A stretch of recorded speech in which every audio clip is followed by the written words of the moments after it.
Hello guys, it is Danny here again, and today it's another episode of League Racing in Split 1 PC AOR. As you can see from the title, in this video I would like to sum up and show you my highlights from Baku, which was an excellent race weekend for me, and you will see why. Now you are seeing my fastest lap from quali, which I tell is the pole lap as well, with over 4 tenths advantage on Sven Zerner, who finished in second place.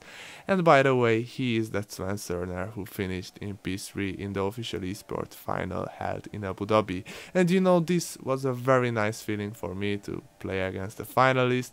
And we also have Core Isaac in our league, we also have Mrs. Hamilton in our league, we also have Topa in our league, we also have Brandon Lee in our league, who are all finalists, so we will definitely have some nice and close battles out there in the next races as well. But you know, a lot of guys asked me why I was not there in Abu Dhabi, while all the other guys who I sometimes beat, I sometimes don't, they were there.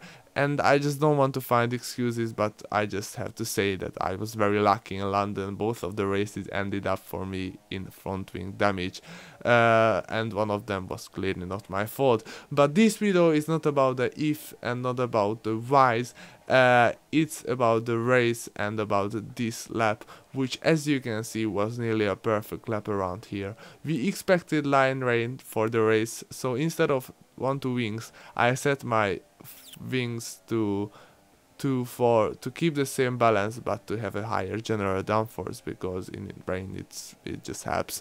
That week I had not done any practice for that previously, so I was a bit frustrated when I saw the weather and I was a bit nervous before the race, but at the quali I felt very confident and I just wanted to show the world who I am and what pace I have around here. Before we really start this race, I would like to apologize for the poor quality of this video, but unfortunately I have deleted the raw video files from my PC where I recorded here, and I just used an exported copy from that, which is a much smaller file, but of course it has a worse bitrate and resolution. But getting to the race, as you can see, and as it was expected, the rain was falling and all of us started on a fresh set of inters, and we expected a one-stop strategy. As you could see now, I had a pretty good race start and Sven may have had a better start. All in all, I could keep my first position, which was a key moment.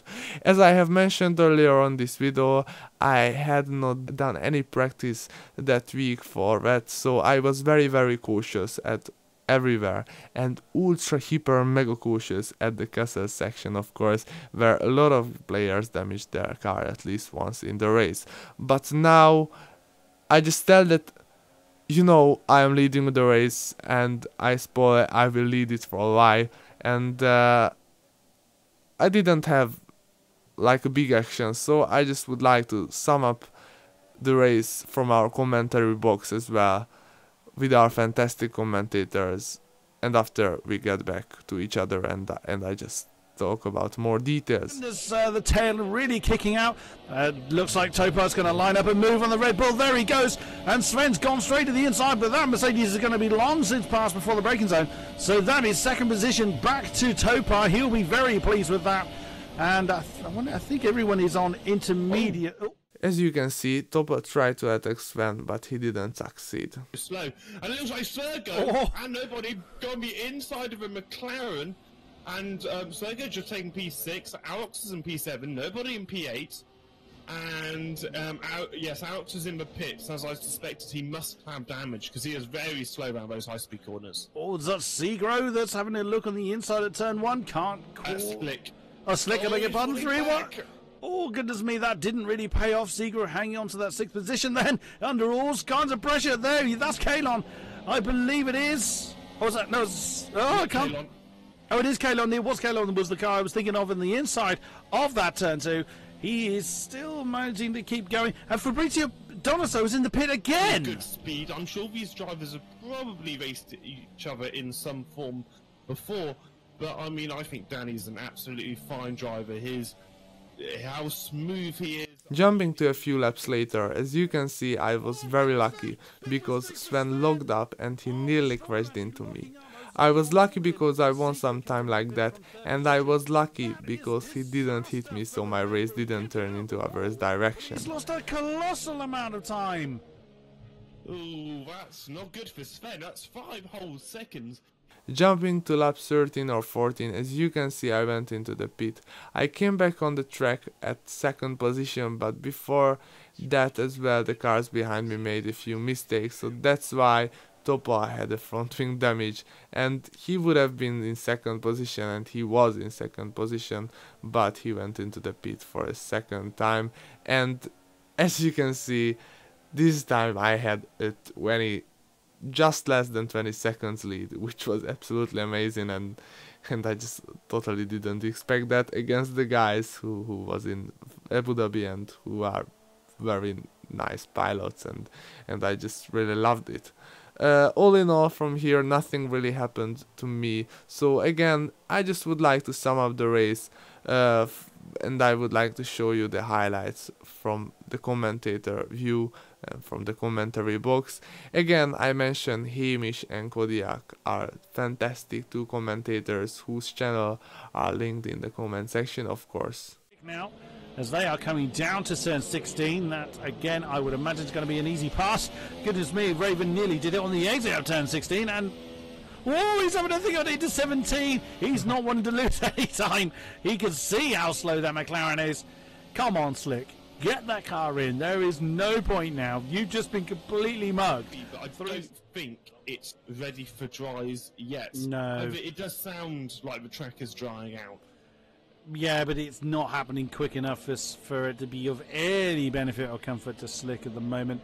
The field is fairly spaced out. We have 13 drivers still going.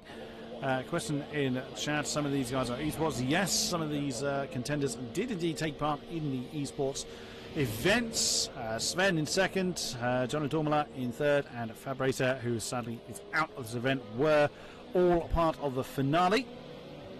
And also not the semi-finalists included Danny in that as well. So contact, Albert, sorry to cut you off again. That's Failer and the ever struggling Slick coming to grief on the exit of turn 2, I believe it was. Yes, hopefully they haven't got any damage by that. I mean, Failer should be able to match a Slick fairly easily. We'll have to find out. I mean, this isn't a brilliant overtaking area, to be honest with you. This is the closest battle we have, so let's just have a look at where our contenders are. There is Formula Danny, who has had a pretty good run so far.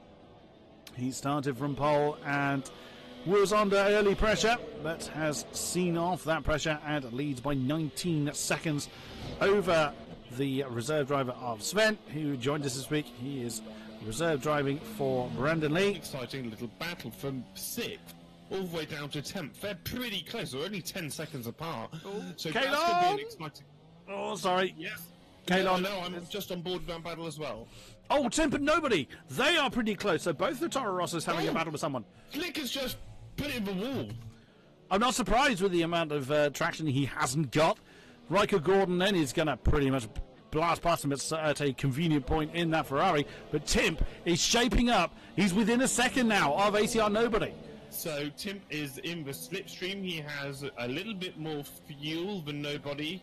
He's in the rich mixture, going down that long 2-kilometer back straight. And let's see if he can do anything into turn 1. If not, he might be able to have another go at turn 3. I don't think he's gaining, actually. Not there, no. If any, oh, no, he is gaining, but not anywhere near quick enough to mount a challenge on the Red Bull, as Slick has lost 2 positions as the Ferrari and the Mercedes fly past him. Oh, no! Oh, my God! Rico Gordon! And Topar and both hit the wall. They're both going to come to the pit, surely. I don't know what the Merc is. Why isn't Slick coming in? Okay, he's determined not to pit. So yet again, Topar comes in, and I thought he was going to do that. He actually sped up on the entrance to the pit. He's got himself a 5-second stop go as well, which isn't going to be served this time. Why not? He's got nothing to lose at this point. He's got the super soft tyres on. It might not be the same for the rest of the track. I'm going to keep an eye on Topaz, see what his sector times are.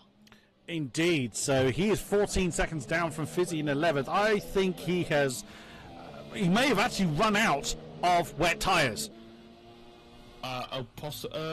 Possibly, but you can put on old wet tyres as well. But, Okay. yes. I keep doing that. I keep pressing escape when I don't mean to. There was a problem in Sector 1. I wondered if that was actually Topar. Slick has got someone else for company. It is Max in the other Sauber, so that's going to be a pass as well. Let's get back up to Timth then. This is the battle for third position.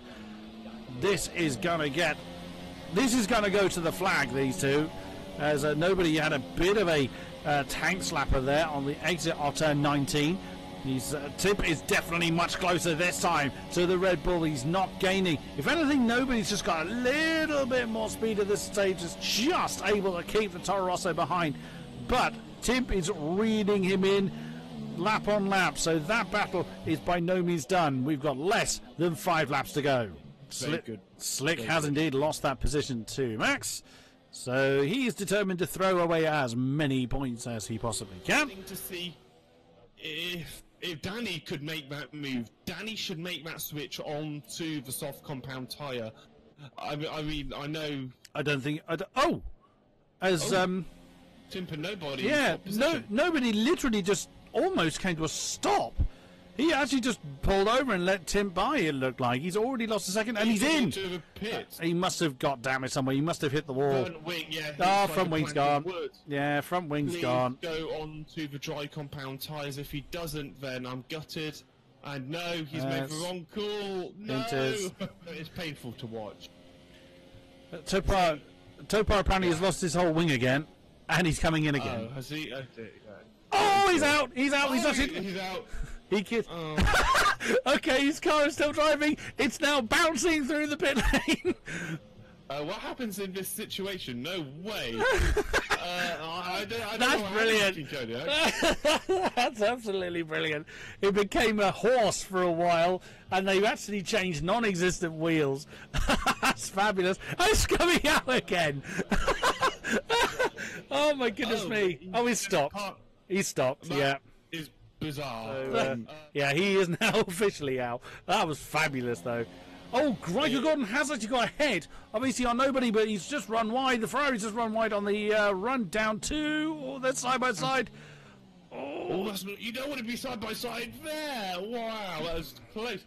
Riker Gordon looks like he's struggling. He's missing Tim's in! the left side of his Tim's in the pits! Tim's just come in the pits!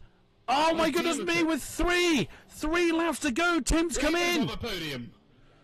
And there's a quick tyre change. There was no wing. Oh my goodness me! Failer's just gone through to 4th. What happened to Tim? That is truly bizarre. As we have that Riker Gordon nobody battle. Riker Gordon, he has no. His front wing is missing on the right hand side of the car. So he's struggling round these left-hand corners. You're dragging the thing around turn 1. Livid. He will be livid with himself for coming in, I reckon. Why did he come in? Oh no! Oh, problem with failure. He slammed it into the wall. Oh, that was at the run-up through 8 through 12, and he's binned it. He's retired from 4th. Oh. Slick spun. What a surprise. I mean, I'm surprised there's any rubber still left on those tyres. Yeah, I mean... maybe he's trying to turn them into slicks, I don't know. At this rate, they're just going to turn them into cork. This is going to be literally nothing but wire. Oh, he's got a rear left puncture. I wonder why. I wonder why he's got a puncture. Yeah, his tyres look dreadful. He's going to get P10 though, which is where we started. Yeah, well, unless that's where it happens. I am lost for words. Max is right with Riker Gordon now, which he's going to lose that position, missing a big chance. He would have been, orange and black flag with that. Yes. And there we go. We just see the Sauber easily cruising past the Ferrari. Oh, go on. Max and Riker Gordon having a fantastic battle, and Max just took Riker for P7. Riker Gordon braking now to turn 2. If he gets a good exit off turn 2, he's going to have a go into turn 3. And yes, he is. Going to have a go on the side of 5. Drivers, he hits a wall. He needs to get back into the slipstream because he made a bit of a mistake. He's only got, 2 potential opportunities to do it as this lap and next lap. So for now, he is behind Max, but will he get that P7? It's the closest battle at the moment on the field. Slick is in. Why now? Oh, of course he had a puncture, didn't he? So yeah, of course he had no choice. Yeah, I forgot about that. Riker Gordon. Oh, it's going to be the wall. Yeah, he's bounced off the wall. Riker Gordon is reversing. Riker Gordon is reversing that one. Oh God, Riker, don't be silly. Come on, just get it, get the job done. Oh, sorry, move up into P4. We could see an overtake for the podium. We have Tim right behind ACR Raven in the Williams car. Timp is right in the slipstream. He's got rich mix. He's got a lot of fuel. Raven's gone to the inside. What the hell has happened to Raven? Why has he just slowed down? Maybe he realized. Maybe he kind of thought that Tim was going to throw it on the inside, but he's blasted past. Tim's going to be on the podium, and look how much far back Raven's already falling. He maybe have thought that discretion's a better part of valor, and just decided not to fight it. Where's our race leader though? Let's just see where he is going to, where he currently is, and he's coming towards the end of the lap. Crikey! Wow. I think. Yes, he is. He is coming towards the end of the lap. He's on turn 16 as we speak. And what a performance by Danny. Flawless. I mean, absolutely flawless. Oh, DRS is enabled. Yay! Oh, hang on. No, you say that. You take the P. But that's going to be quite interesting if we have a couple of drivers within a second. But no one is. No one is. So leading from the front. An absolutely flawless performance. He's having a big old wiggle to himself already. Why not? Even if he threw it in the wall now, your winner here in Baku is the house of Formula Danny. Absolutely brilliant stuff. 25 seconds ahead of this man. Formula Esports finalist. He's having a big old wiggle to himself as well. Don't throw it into the wall too early. The Red Bull, the reserve driver, has come home in second position. We were going to have a decent race, but there we go. So then, Hamish, when we, of course, we have the podium celebrations, and what a celebrations they would be. Look at that. So, Red Bull and Toro Rosso, be pleased how their boys performed today. I mean, Red Bull, they are thick in the championship constructors-wise, so they're going to be happy with the extra points they got from P2. Toro Rosso, again, they extend their championship in the constructors above Haas. Although that was a fantastic performance side. So this is the end of this chaotic race. In my point of view, none of the other pilots like this track, but I think I did an absolutely amazing job here. Leave a like if you enjoyed this video. I'm a little bit tired, so my commentary was not perfect at all, but I just wanted to share this race with you guys, and see you in the next one.